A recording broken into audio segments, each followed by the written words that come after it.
Rewind, your week in review is sponsored by the Transportation Development Association of Wisconsin.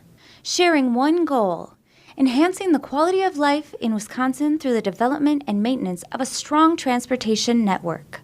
The Transportation Development Association of Wisconsin. It's how we get there. Because I don't want to go backwards. I want to keep going forward. Together, that's exactly where we're going to go. God bless you. I'm Steve Walders. I'm Patrick Marley. This is Rewind, WisconsinEye's look at this week in the Capitol and politics. I want to thank Patrick Marley for sitting in for the vacationing JR. Thanks, man. Thank you. WisI Was There has been on hiatus for 2 weeks, so we have a really good one. I'm not going to list the elements. Let's just go to WisI Was There. I look at the president's agenda and I say it's a darn good one, and everyone in this room knows it. I get you ask your question in the negative context, but I say this is a good agenda. It's an agenda that's actually growing this country, and it's creating opportunity for all people, no matter what they look like. So I'm not going to fall into the trap. The president's done good work, and we should applaud him for it. If we're going to talk about the stylistic differences with the president, I mean, let's be honest. We're going to talk about what happened in Helsinki, right? Like, what I saw is the president kept an open line of communication with another foreign leader.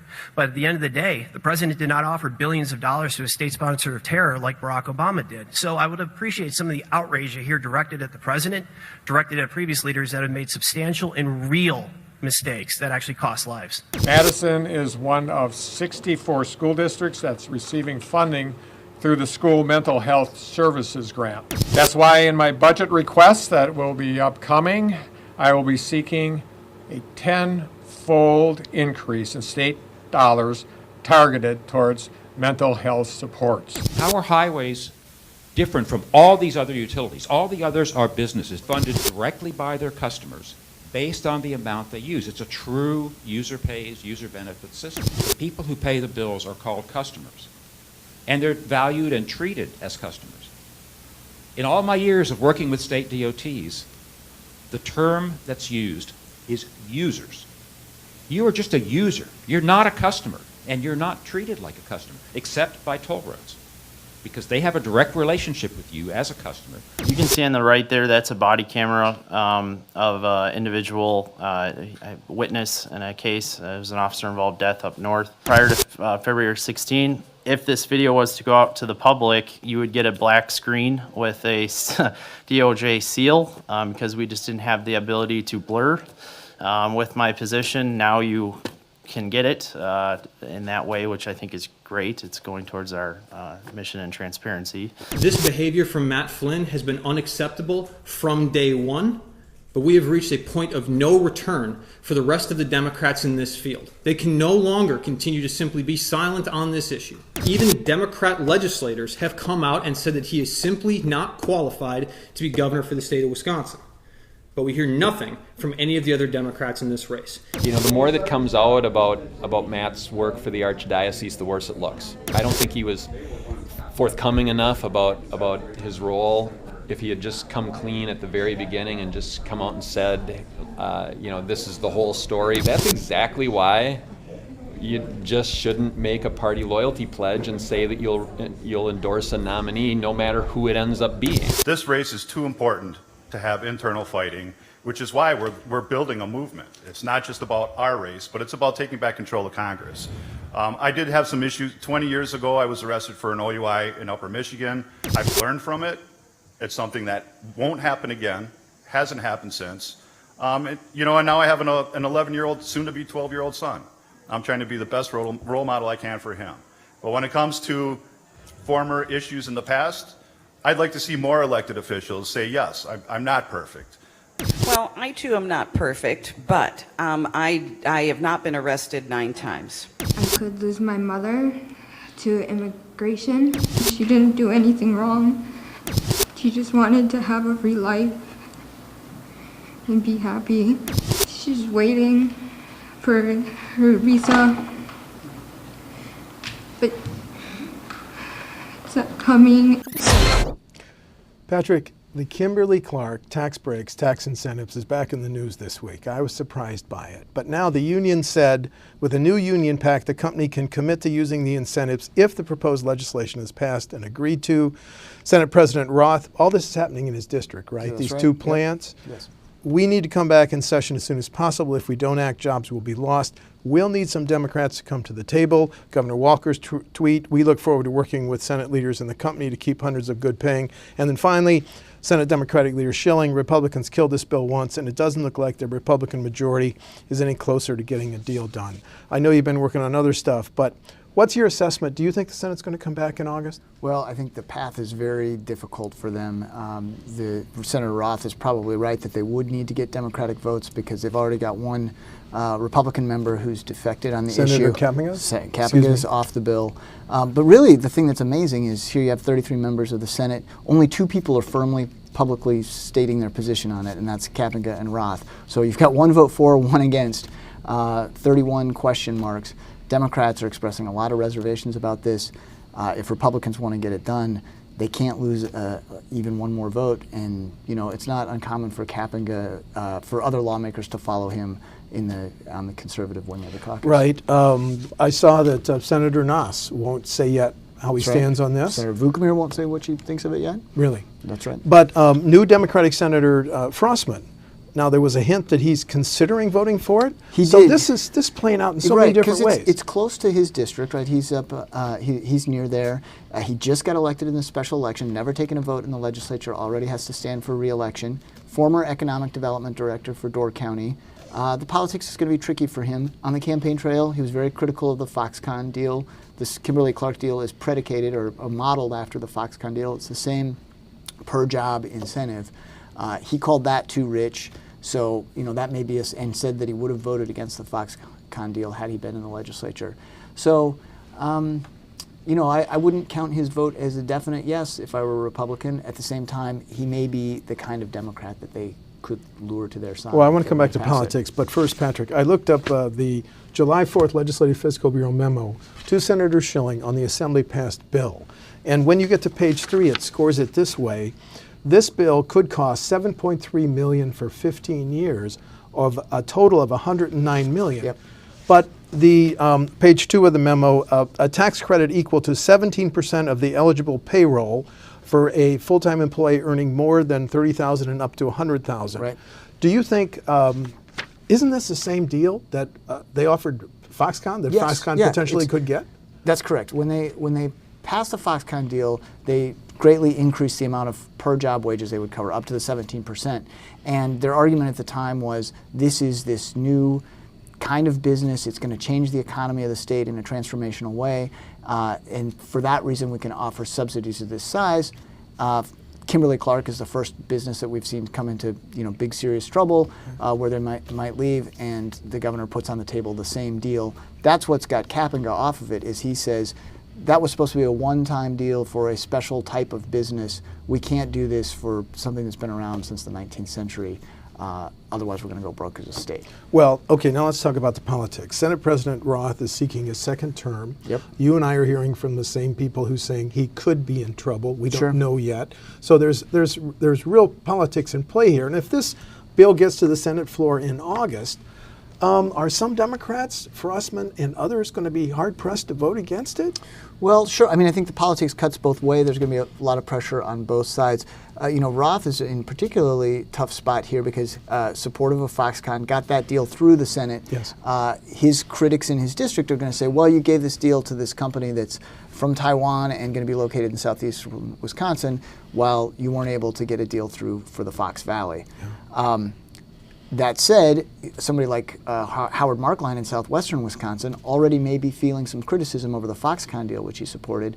Now would be perhaps very unlikely to vote for something in the Fox Valley, also outside of his district. Right. But you're right, Frostman's going to feel some pressure on that, maybe some other potentially Dems. I mean, Dave Hansen is right from there. I don't believe he's up this time, and I'd say he was pretty critical in his statement. Right, and he's got another plan. But what's at stake here is 610 jobs at the Cold Spring facility.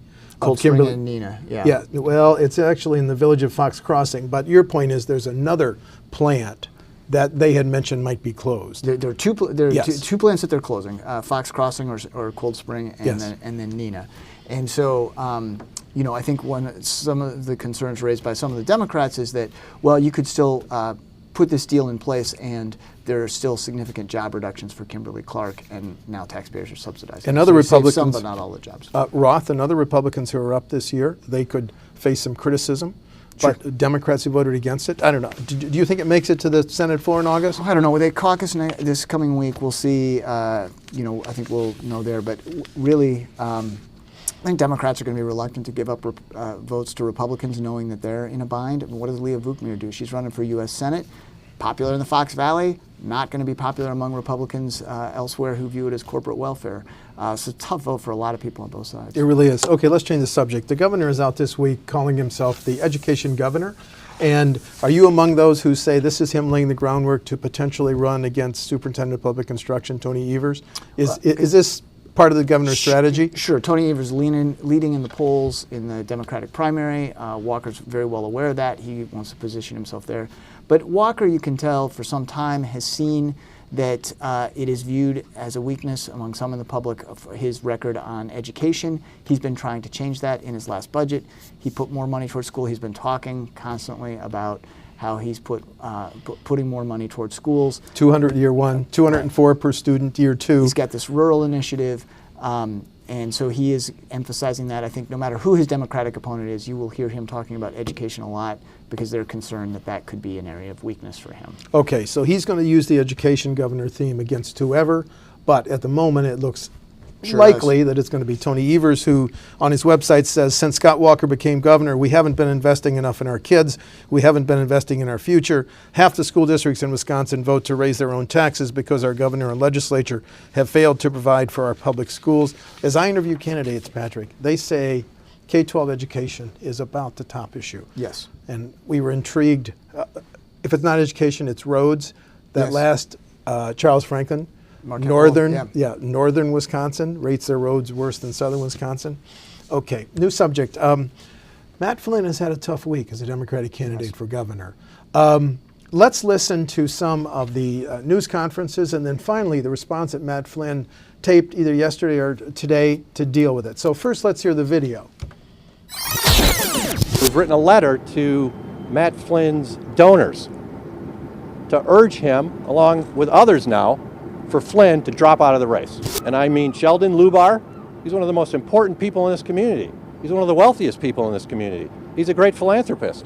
It's inconceivable to us that he is taking much needed money that needs to help kids and organizations to fund Matt Flynn's going around attacking victims, which he has done, and to falsify and lie what he did as chief lawyer for the Archdiocese. And you see bishops and cardinals being accused and admitting their guilt, being sentenced to lives of prayer, silence, and penance. I'd rather see some of them go to jail. Matt Flynn is not qualified and is not fit to serve as governor of the state of Wisconsin. When he tells you about his experience in the private sector, this is his experience: bullying victims of sexual abuse and covering up the scandal. When he tries to say that he'll be a strong negotiator related to Foxconn or any other issue, those are negotiation skills that he honed bullying the victims of sexual abuse and ensuring that they got less than anything they could have possibly deserved. But I came in to clean it up. And I'm going to talk about 4 things today. First, the transfer of abusive priests to other parishes. That was wrong. I did not know about it. I was not involved in it. I was not asked about it. I did not condone it. As a result of my work right now, after I left the Archdiocese, any case of abuse is reported immediately to the police. The priest is removed from ministry, and if it is verified, he is permanently removed from any priestly or ministerial functions. Secondly, police investigations. There was full cooperation with all police investigations. We would not have tolerated anything less. Third, settlements. You could not undo the terrible things that had happened in the past, but it was important to give a settlement, compensation, therapy, and in some cases tuition to victims so they could overcome the horrible things that have been done to them. Flynn opened this week by releasing a statement from former Archbishop Rembert Weekland. The ultimate assignment determination was made by the Archbishop. The lawyers were not involved. We were all extremely naive. We did not understand the power of recidivism. The problem with this, Patrick, is Rembert Weekland was, sure, he's resigned, but he paid $405,000. 450. I think. 450. Okay, to someone who he allegedly had a relationship with. Yeah, he didn't pay it. The archdiocese. The archdiocese did. That was negotiated by Matt Flynn, as I understand it. So and remember, Weekland, separate from that, was in charge of the archdiocese during this time that there was this big cover-up of abusive priests, and abusive priests were moved around on a routine basis. Right. But then the governor tweeted Democratic candidates should call on Matt Flynn. And then you had the press conference. We showed a part of it, the executive director of the state Republican Party. Well, Republicans don't get to pick who they run against, do they? I mean, there's a little bit, I did think it was kind of funny. Republican calls on Democrat to drop out of the race. What the governor was trying to do there was to get, we have this massive field in the primary. So Walker was trying to get the other Democrats to cast aspersions on Flynn or to stand by him and thereby maybe take some mud from that. So whether it worked or not, and the other thing Walker was trying to do is just keep that in the news cycle. There had been 2 or 3 days of stories about Flynn by having this Republican press conference, and then the governor tweeting that. He was able to get some attention to the issue once again. But when Democrat Matt Flynn has to spend the whole week responding to this stuff, he can't play offense. Correct. He's been in single digits in all the polls. So how severe damage to his campaign? Sure, and the one piece you left out here is the day that he releases the statement from Rembert Weekland, he has a 45-minute conference call with reporters where he's going over in detail as he's taking reporters' questions. I mean, it was a tremendously long news conference to talk about Rembert Weekland, how he thinks that he's a trustworthy person, how he handled individual cases of abuse, really talking about an issue that's not good for his campaign when he wants to be talking about how he's going to kill the Foxconn deal. And then he gets sidetracked in that conversation where he rails against the elites in his news conference and saying that he's fighting the elites in both parties. And somebody asked, well, you put $140,000 of your own money, you're Yale educated, are you not an elite? And he talked about how he didn't like the victimology elite and he didn't like people whining about money. Now he was talking about people attacking him, but to use the phrase victimology elite in a conference call that is mainly about the victims of sexual abuse by priests was maybe not the greatest framing for that, what was really a pretty bad week for Matt Flynn. You surprised that of the 8 Democrats for governor, only Josh Pate has said, yes, Matt Flynn should end his race? No, I wasn't surprised by that because I think in general, people, when you're running in a primary, you don't want to say, like, my opponent should get out because it looks like you're just, it can easily look like you're trying to position yourself. I think the Democrats would come back and say, why did the governor not call on President Trump to get out of the race when the Access Hollywood tape came out, for instance? Well, but in our WisconsinEye Was There segment, Mike McCabe says, look, I don't think Flynn was forthright, and this is why I'm not going to raise my hand and say I'm going to support whoever the nominee is. Right. So McCabe is the one person in the race who said he won't automatically support whoever gets through. Pate had previously said that he would support whoever gets through the race, but now is calling on him to get out. Yeah, okay. Let's do a little public service here. The sales tax holiday begins Wednesday. This is a back-to-school sales tax holiday. Remember, there was a twofold emphasis to help taxpayers. There was $100 per child tax rebate checks. We don't know what that costs, do we, Patrick? We don't. Okay. I don't. But the items, let's just go through. If you buy the following clothing items that cost less than $75, computers for personal use that cost less than $750, computer supplies for personal use that cost less than $250, school supplies that cost less than $75. I'm guessing, and I should know better, that this is going to cost like $15 million or something Sounds like that. about right. Nothing like, okay. So no big surprise in this. Is this going to score big points for the governor? I mean, that's the great question, right? Is that Republicans in the legislature were reluctant. I guess some were very much for it. Some, particularly in the Senate, were very reluctant to take it up. They did pass it in the end. It's a one-time deal. The legislature sure could come back if they like the way it goes to try to redo it. It's happening 2 weeks before the primary. Will voters be thinking of lawmakers who passed it when they go vote in that primary? Will they be thinking of the governor, this sales tax break, when they go in November? Remains to be seen. Yep, that's true. Our state treasurer, Matt Adamczyk, campaigned to end the job, but voters kept it in April. And as I've covered him, He's a one-person shop. I've covered him, and about a year and a half ago, he focused on how much money the state could save by ending some of the rentals. Now he's out with a new study. I think he's a member of the ETF board, Employee Trust Fund Board. That's where he got that. I'm not sure if he's on the board. Right. So he came out today, this week, with some pretty dramatic examples. Someone who retired at 64 after serving 30 years of work has a pension of almost $1,000 a day. That same retiree, is entitled to $624,000 in health care premiums for unused sick leave. Let me explain that. Wisconsin state employees have a benefit. If you don't use your sick leave, when you retire, you can you don't get cash, but you can have it applied to future health care costs. And finally, more than 20 employees are getting pensions of more than $200,000 per year. Adamczyk, who's running for Representative Dale Koinga's seat in the Assembly, said, "I know a lot of hardworking people that don't have a government job that would love to have even a fraction of this retirement." Speaking about the retiree getting $364,000, this person earns $1,000 every single day for the rest of their lives. Is this going to resonate, Patrick? Is this going to be an issue in the next budget? That's a good question. I think, do lawmakers look at this and say that they want to cap benefits at a certain point? When Governor Walker first came in, there was a lot of talk about the retirement system and whether we should look at it. Wisconsin is very well situated in terms of the funding of its retirement system, unlike places like Illinois where it's in total crisis. We're fully funded, so we're in good shape in terms of can we pay for the benefits we've promised. That said, I think there are going to be some lawmakers who look at the numbers that Adamczyk is highlighting and say that's too much. The head of the ETF is saying, look, this state has thousands of retirees and they're cherry picking some of the most headline grabbing numbers. If you look at the median, if you start looking at what the typical worker gets, it's nowhere near that generous. That's true. Because it's all based on your pay, what you make as a worker. So if you're a doctor or somebody at the investment board for the state that makes very high dollars, then you're going to have a big pension. Maybe an athletic coach might do pretty well in your pension. But here's the bottom line. Also, let's not forget public officials do pretty well in their pensions because of the way they're calculated as if they were a typical employee and not a part-time worker.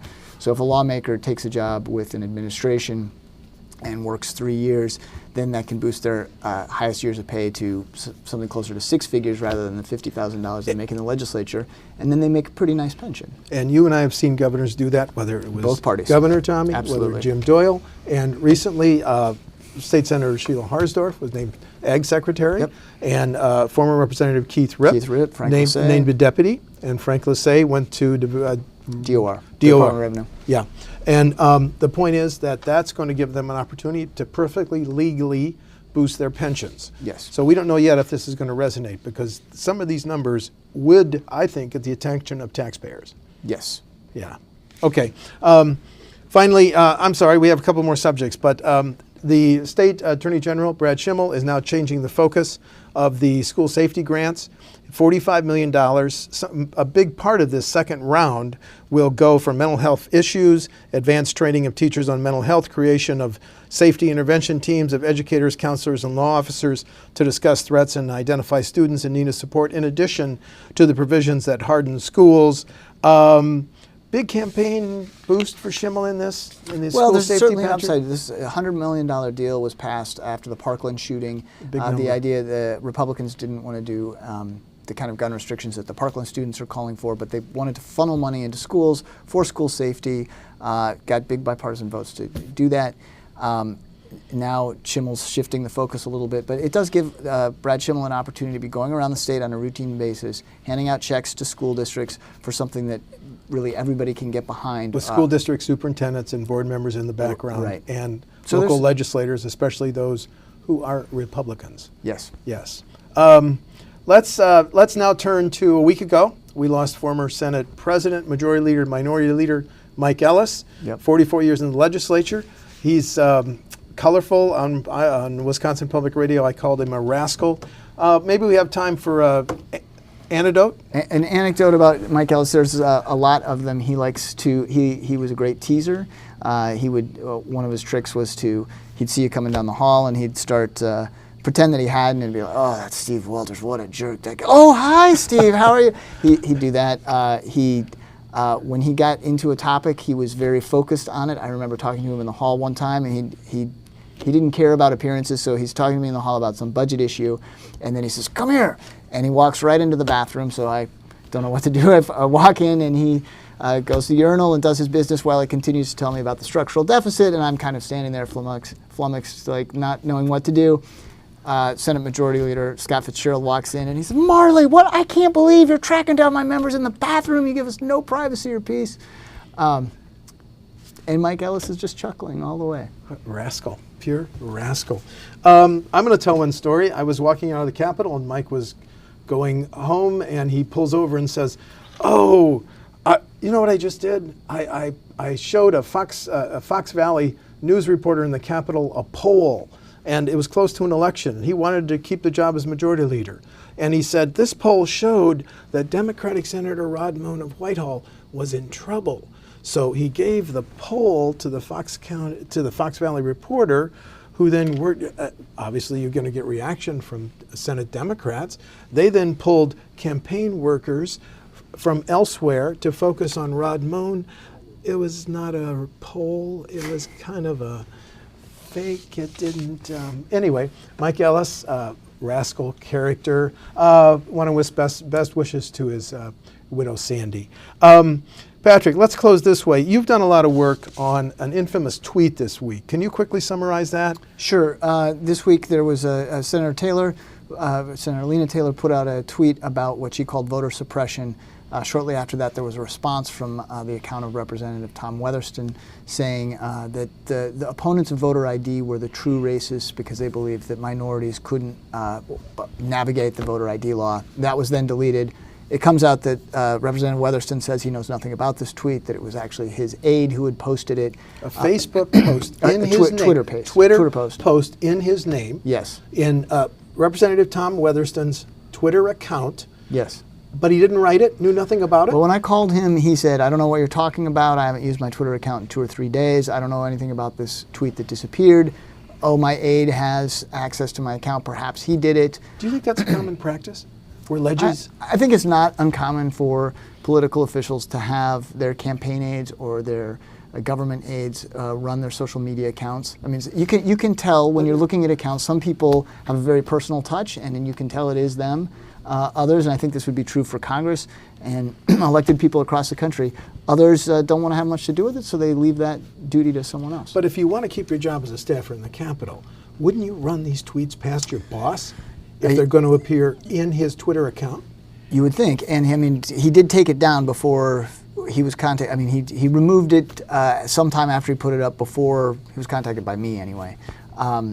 So Weatherston says the aide told him that it was done by mistake. He says he doesn't know how a mistake like that could occur, and that he's reviewing whether to discipline the employee. He's also no longer letting the employee. He said that he took away his ability for others to use his Twitter account. Yeah, I want to touch on one other subject. The U.S. Secretary of Agriculture announced a $12 billion package to farmers to help with tariff relief. And I checked with the Department of Ag, Trade, and Consumer Protection. No estimates are available yet on how much of that might go to Wisconsin farmers because spokesman Bill Kosh said the criteria has not yet been outlined. But our farmers will get some of that? It would seem so. Yeah. I'm Steve Walders. I'm Patrick Marley. Thanks, Patrick, for filling in. Thanks, Steve. That's a Rewind for July 27. Rewind, Your Week in Review is sponsored by the Transportation Development Association of Wisconsin. Sharing one goal, enhancing the quality of life in Wisconsin through the development and maintenance of a strong transportation network. The Transportation Development Association of Wisconsin. It's how we get there.